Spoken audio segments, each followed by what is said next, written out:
All right, I'm probably going to get in a little trouble about this conversation, but this is something that's near and dear to my heart, and I want to try and position this the right way because I don't want to pick on anybody in particular. We don't share it. Our school board in Ottawa, Illinois, has opted to do away with our much-needed, highly valued OHS Building Trades.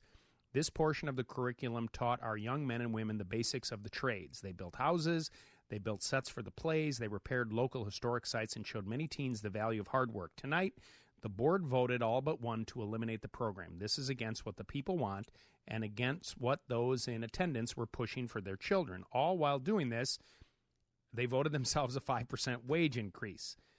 Please help this little town 90 miles south of Chicago. They just don't seem to understand what blue-collar community is anymore. And then there were a bunch of comments from different people, who can post stuff on Facebook and said, this is one of the only reasons why I went to school, welding, auto mechanics, building trades, and wood shops. I don't know how it is not important to our youths where they have choices. It just doesn't make any sense to me. Then somebody else said, I agree, bad move. This was really a dumb move on their part. It was a good program, and I liked everything else. Ottawa gets something good for the community and what they do. Wake up, people. Our school, some of this stuff is not very nice. So the one thing I was going to say, when you kind of do all this kind of stuff, make sure when you're posting stuff, it's not directed, mean-spirited. You should probably do stuff that is in a positive. My son was looking forward to this class. His father and brothers took it. This is a huge disappointment. The members of the school board need to remember this is when it's time to support what they need in a small town. I hope this is reconsidered. Okay, so I read all this. And my connection to this is, I'm someone that at the core of what I think I am, I still think of myself as a carpenter because that's what I started as. And I went, through an apprentice program. And, I started in the building trades as a welder. And, quite frankly, thought that this was what I was going to do with the rest of my life. I was going to be in the trades. It's a fabulous way to have a career. It's a wonderful thing to do. But we need to train our students to do this. So this one school system in Ottawa is not alone. This is not a conversation particularly about them, but when I started to talk to Lindsay, I said, who should we talk to? Who should we talk to? Not them. I'm going to talk to Dave Keely. Dave, good morning.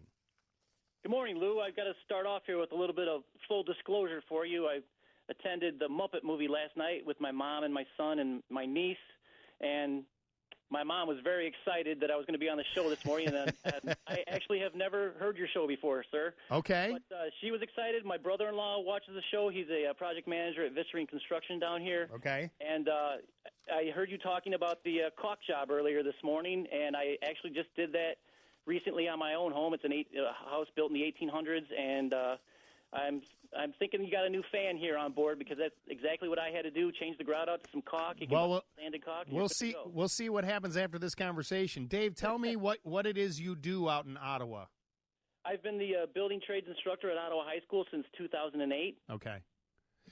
Tell me about this program this is at the high school level, correct? Yes, sir. Okay, so tell me about the program, how long it's been in existence, and what it is you guys do there. It's been in existence since around 1972, so a little over 40 years. And basically, it started out where they would build spec homes and then take the money that they earned from the spec homes and roll that back into the course and get another spec home going.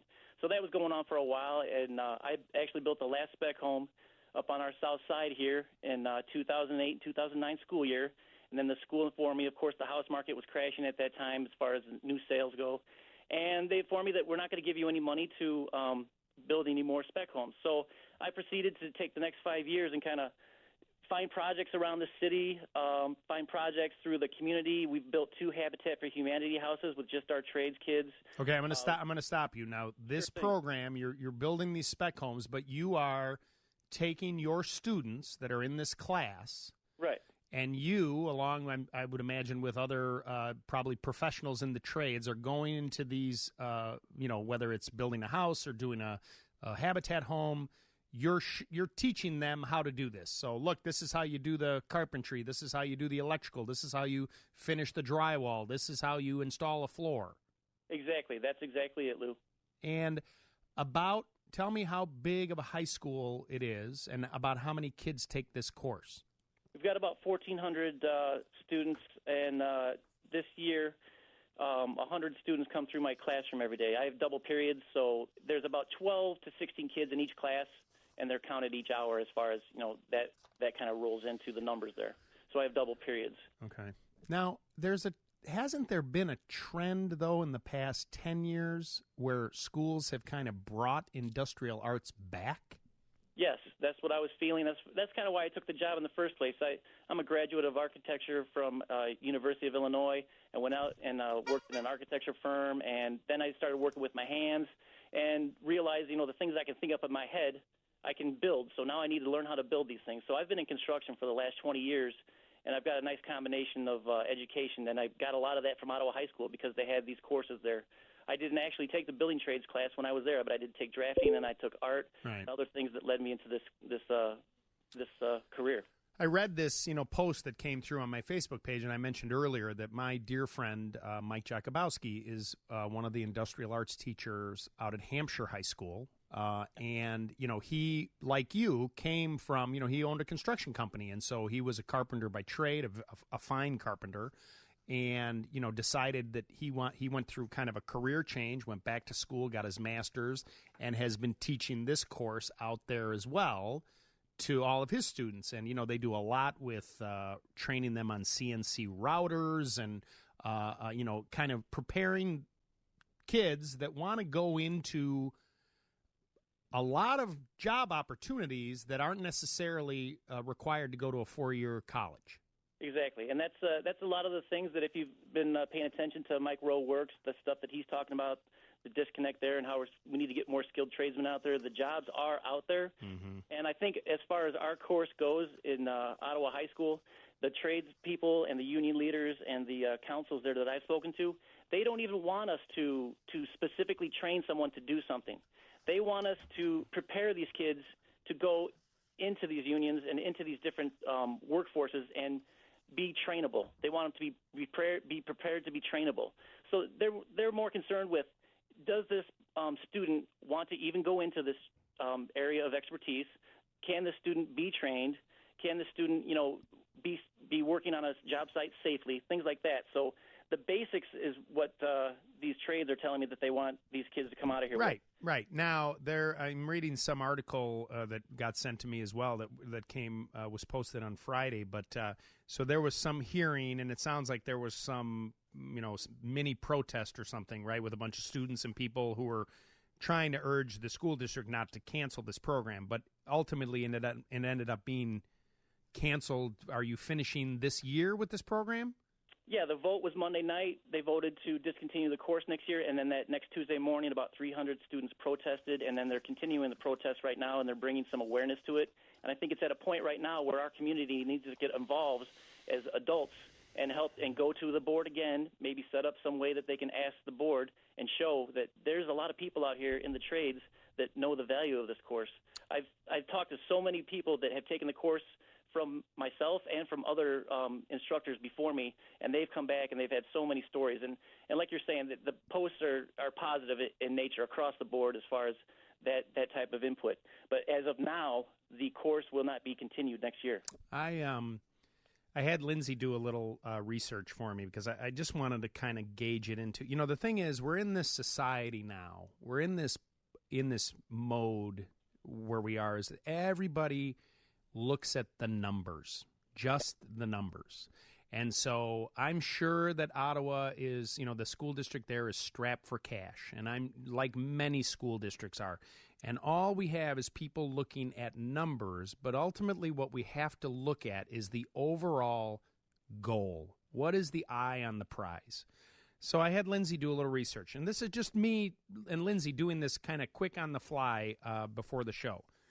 So in the state of Illinois, in our public schools, there are about 2.1 million students, okay?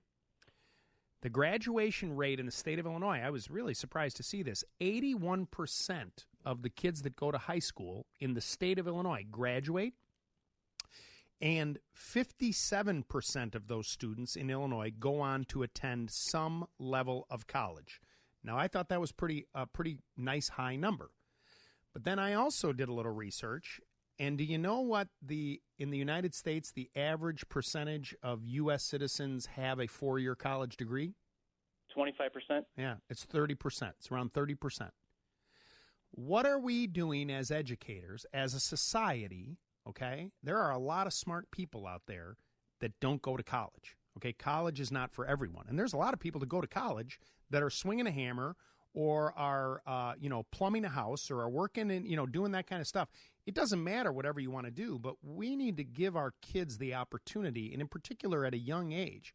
Look, I've got 4 young children, one in college, one heading off to college, one in high school and one in grade school. And, the one in college is still trying to figure out what they're going to do. You don't have to figure out what you're going to do when you're 20 years old. But it's good to have some direction to know that there's a lot of different options out there. I grew up in the trades. Some of the finest people I know are carpenters, electricians, are plumbers, are architects. Well, not architects. They're kind of a pain in the neck. Sorry. No, I'm kidding, Dave. Designers, all these people that go in there that are wired a little differently, that are able to, to be able to build things and put things together, you have to be able to be someone that can visualize things. It isn't like, it's a much different kind of mindset that if you're someone that's going to be trained as an accountant or as an attorney or whatever. We need in our education society to keep our eye on how we're going to do this. I understand that people are strapped for cash, but figure it out. Don't let the numbers guide what's best for our children. And whether it's the school district in Ottawa or whether it's all the other school districts that these administrators are kind of, saying, man, we got to make a cut somewhere. We got to make a cut somewhere. Don't cut this. You're selling our kids short. And I'm telling you, we're going to be a better society if we can train these kids and show them the opportunities that are out there, because it's on the backs of those highly trained people that this country was built. And then we need to keep encouraging that and fostering that. I know you agree with that. I think you basically just summarized my statement to the board, and I appreciate it. All right. Well, again, I don't want this in any way to be some sort of indictment on this particular board, because I know that a lot of schools are struggling with this. This is what came across my desk, and I saw that. So, I'm just one guy, and but I believe wholeheartedly in this. And you know what? I got to tell you something. I don't say this often, but I know I'm right about this. We have to give our kids these options. And we, as a society, have to take that 70% and show them that there are opportunities. I want everybody to go to college. I want everybody to get as educated as they possibly can. But not everybody's going to go. So what are we going to do as educators and as a society to help these folks? We got to give them options. I was a kid and a student of that, and there are many kids that are my age now that benefited from that. Don't sell these kids short. Figure out a way to keep these programs, because it's good for our country, it's good for our state, and it's good for these kids. If you might, Lou, just let me finish up here with the statement I made to the board, which includes I've been telling every student at Ottawa High School to go read your mission statement and make sure that your parents and your family believe the mission statement, and that make sure that your school is doing what the mission statement is putting out there. The last line of the mission statement is this: Ottawa High School has a responsibility to demonstrate that many fields of knowledge are interrelated and that each area can contribute significantly to students' intellectual growth. Dave Kelly, he is at Ottawa High... Keely, I'm sorry. That's okay. That's all right. Keely, Kelly. It's both Irish, right? I've heard it a million times. Don't worry about it. All right. Well, I appreciate you joining us today and talking about this. I will say this, though. Some of the comments that I'm seeing that people are posting, don't be mean-spirited in your comments when you post that stuff. Social media can run amok when there's nobody watching and you're posting stuff. If you're trying to make positive changes and trying to get people to listen, remember that these elected officials, all of them, whether it's a school board, whether it's the mayor, whether it's the senators, they all work for us. And so they are supposed to administer the will of the people. So if you all come together intelligently and respectfully and propose what it is you're trying to do, that's how you get things done. David, good luck to you. I hope things all work out for you. And again, I appreciate you joining us this morning. Thanks, Lou. You got a new fan of the show, bud. You take care. 8:56.